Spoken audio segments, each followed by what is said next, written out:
Les tarifs d'électricité et d'eau au Gabon sont réglementés par l'État gabonais en application à un mécanisme qui reflète notamment les coûts de production hydraulique, thermique et le coût de la vie dans le pays. D'où l'observation de la plupart des consommateurs sur la variation du coût des factures d'électricité, notamment EDAN, d'un moyen ou un lieu d'achat à un autre. On peut comprendre la progression. Pour moi, elle est normale.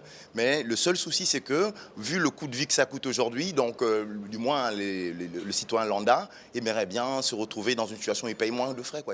Pour la Société d'énergie et d'eau du Gabon, il n'y a pas de disparité de coûts en général, mais il existe quelques exceptions. Ce qui se passe donc au niveau des compteurs EDAN, c'est que pour chaque client et à chaque premier paiement d'unité dans le mois, il y a un prélèvement qui est fait aussi bien sur la redevance du compteur que sur les consommations et autres taxes.